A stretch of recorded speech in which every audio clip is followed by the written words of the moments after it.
Activist and commentator Don DeBar is joining us now from Austin, New York. Mr. DeBar, welcome to the program. 2 days until the government shutdown with apparently no sign of a deal. Does Congress have a path to avoid a shutdown right now? The main sticking point, you have,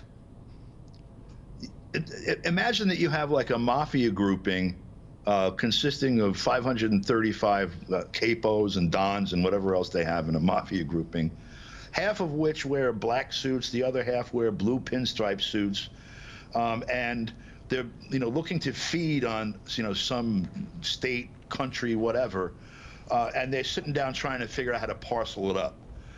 That's kind of what happens with the federal budget. You have control of, somewhere in the vicinity of a couple $1 trillion worth of spending. And the trick is to figure out how, when they're writing the checks, to get your name or those of the people that you're working for inserted under the part payee. I mean, I'm not really being that humorous in this case. It's not my intent, because that's pretty much what goes on. There are a number of areas where the Democrats, fundraisers and their funders and such have an interest. There are a number of places where the Republican funders, et cetera, have an interest. There are a number of places where each of the members of the group have their own interests tied, aside from their interest as a representative, that they're like shareholders and partners or whatever.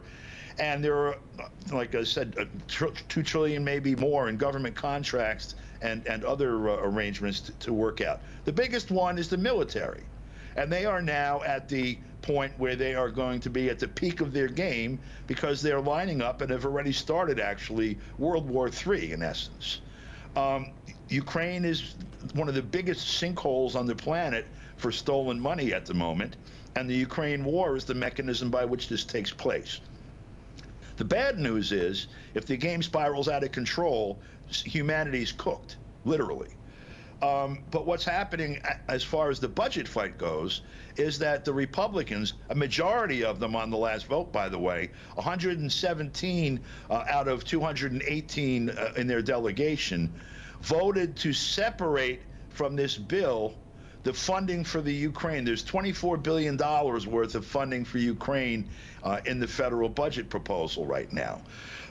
The Republicans, led by Gates and Marjorie Taylor Greene and a few others, have in essence tied the budget process up by telling the Speaker of the House, we're holding you hostage. If you allow this budget to go through with that money in it, then you're not going to be Speaker the day after the vote. And they're in a position to do that.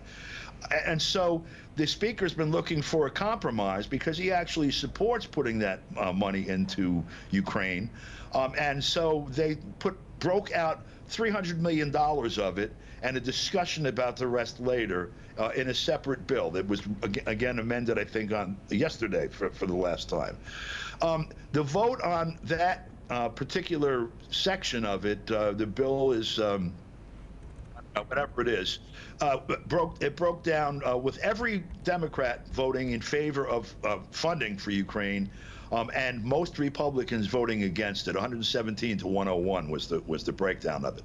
So at the heart of this, in the actual form and substance, is fighting whether or not to continue to fund the war in Ukraine, which so far has cost the United States, that they've declared, in excess of $170 billion. And they're looking to tack on to this budget process an additional $24 billion, with a commitment to review it through September of 2024, which means it's going to go up. All right, thanks a lot. Activist and commentator Don DeBar joining us from Austin, New York.